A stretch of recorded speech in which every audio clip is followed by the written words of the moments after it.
10h, 11h30 sur Europe 1. Culture Média. Thomas Hill. C'est marrant ces petits grelots là. Ça y est, c'est Noël, j'adore. Elle fait son sapin, celle-ci. J'ai fait mon sapin hier, ça y est, il est prêt. Attends plus que le Père Noël. Il fait 8 mètres de haut, ce sapin. Il est très très grand, je me suis un peu emballée sur la taille du sapin. Bon, on démarre d'abord cette émission avec le journal des médias de Julien Pichenet et les audiences marquantes du week-end, Julien. Alors une fois de plus, le rugby a fait un carton samedi soir sur TF1, 5 320 000 téléspectateurs pour la rencontre entre la France et l'Australie. Vendredi soir, sinon la 2 était en forme avec la série Astrid et Raphaël, suivi par plus de 4 millions de téléspectateurs, c'est un carton à chaque fois. TF1 en face était deuxième avec la Star Academy qui est repassée juste en dessous de la barre des 3 millions de téléspectateurs, mais la Starac est toujours largement en tête sur les cibles phares. Je précise que le prime de la Starac reviendra au samedi cette semaine, hein. C'est fini le rugby, donc voilà, ça reprend la place habituelle. Et puis gros score pour Laurent Delahousse, hier soir il recevait Boilem-Sansal et Jodie Foster. La partie magazine du JT de 20h de France 2 est montée à 4 600 000 hier soir. C'était quand même loin de TF1 qui était de son côté au-dessus des 6 millions. C'est prometteur pour nous. Jodie Foster, ça fait combien? 4 millions 6 millions 6, donc pour Culture Média, pareil. C'est parti.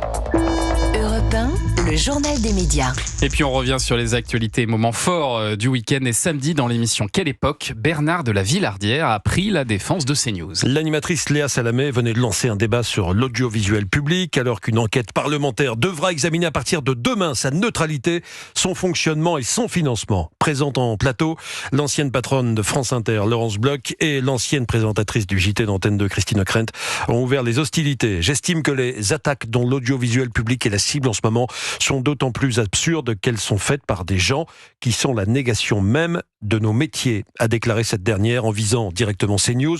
Bernard de la Villardière, animateur d'enquête exclusive sur M6, a alors réagi. J'ai beaucoup souffert d'avoir des médias, des échos, des médias en général en France, qui étaient plutôt, me semble-t-il, orientés à gauche, y compris Radio France. Et donc je suis ravi que le groupe Bolloré puisse lancer le JD News, CNews, etc., qui ont des défauts, qui ont des qualités et des défauts, mais tout comme France Inter ou Radio France ou la télévision publique. Et hier, c'est l'animateur de CNews et d'Europe 1, Pascal Praud, qui a réagi sur son compte X. Madame Ockrent nous accuse d'avoir falsifié des faits. À quoi fait-elle référence? C'est une accusation grave. Si elle a des éléments, qu'elle le dise. Dans le cas contraire, qu'elle se taise. Autre info du week-end, elle concerne l'Eurovision. On a appris que plusieurs règles vont être changées. Des règles qui seront effectives dès la prochaine édition au mois de mai. Des modifications importantes préviennent les organisateurs du concours. La première, le nombre de votes du public sera réduit de moitié. Désormais, chaque téléspectateur pourra voter 10 fois au lieu de 20. Jusqu'ici, les organisateurs veulent également renforcer les moyens techniques censés détecter et bloquer les activités de vote coordonnées ou frauduleuses. Et d'autre part, les membres du jury vont réintégrer les demi-finales. Ces dernières années, ils n'intervenaient qu'en finale. Leurs votes auront désormais le même poids que celui des téléspectateurs. Visiblement, il s'agit de décourager toute éventuelle manœuvre politique. Ça peut arriver. Rappelons que les diffuseurs doivent se retrouver la semaine prochaine pour décider de la participation ou non d'Israël au concours. Plusieurs pays comme l'Espagne et l'Irlande ont déjà prévenu qu'ils n'enverraient pas de candidat si Israël participe. La suite de ce journal des médias avec encore une mauvaise nouvelle pour la BBC. Les temps sont durs pour l'institution britannique après l'affaire Donald Trump qui réclame à la chaîne une somme astronomique après la diffusion d'un documentaire dans lequel l'un de ses discours aurait été truqué, somme de plus d'1 milliard d'euros. On a appris ce week-end que le groupe audiovisuel public britannique a perdu entre 2024 et 2025 plus d'1 milliard de livres, soit près d'1,5 milliard d'euros. Les raisons de cette baisse, les audiences qui diminuent et la fraude à la redevance. Selon un rapport de la commission des comptes publics, la BBC n'en ferait pas assez pour faire chuter cette fraude. Et puis on revient maintenant en France avec France 2 qui lance aujourd'hui le tournage d'un nouveau jeu présenté encore une fois par Bruno Guillon. Qui ment? Ça s'appelle Qui ment, cette nouvelle émission qui verra s'affronter 2 binômes de célébrités autour d'un quiz de culture générale. Pour les aider, ils auront face à eux 6 humoristes et comédiens qui prétendent tous avoir la bonne réponse, bien sûr, mais parmi eux, certains sont des menteurs et feront tout, Anissa, pour convaincre chaque binôme qu'ils disent la vérité en leur donnant, bien sûr, des mauvaises réponses.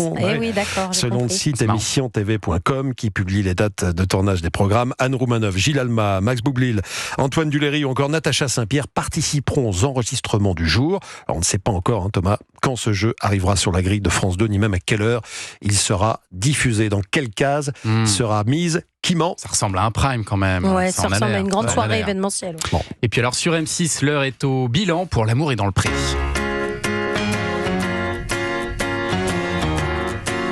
La 20e saison du programme phare d'M6 touche à sa fin. Ce soir, la chaîne diffusera la première partie du bilan. L'occasion pour les agriculteurs et agricultrices de faire le point sur leur aventure aux côtés de Karine Le Marchand. Cette 20e saison, oui, c'est un très bon cru puisque là, on est à l'étape du bilan. Et on a 7 couples sur 14, donc ouais. Et puis des couples sur lesquels on mise pas mal quand même. Hein. Il y a eu vraiment, oui, des évidences. Le cœur a battu beaucoup.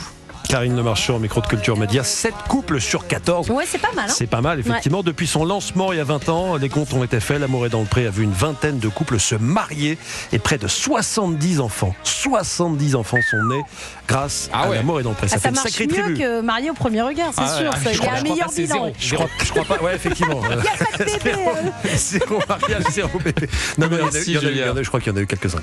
Merci, Julien, pour ce journal des médias dont toutes les infos sont à retrouver dans la newsletter Média. Inscription gratuite sur europe1.fr. Et qui fait son entrée dans ce studio? Il arrive. C'est Patrick. Ah, qu'est-ce qu'on est content de vous recevoir, Patrick. Ouais. On est en direct. Je suis en retard, en direct. Mais c'est ça qui est bon. J'étais à TF1 avec votre camarade Bruce Toussaint. Ah bah on le salue, on le salue. Et vous avez enchaîné, ça va, vous avez été rapide. Oui, Vous avez pris une petite moto, vous avez... même pas. Ah, voilà. C'est vrai? Ouais, c'est vraiment à côté, c'est bien. Tout à fait banal. On est Patrick ravis de vous Bruel recevoir. est l'invité de Culture Média dans un instant parce qu'il est le héros de la nouvelle fiction de TF1 Menace imminente. Nouvel épisode ce soir à 21h. On en parle dans un instant sur Europe 1. À tout de suite.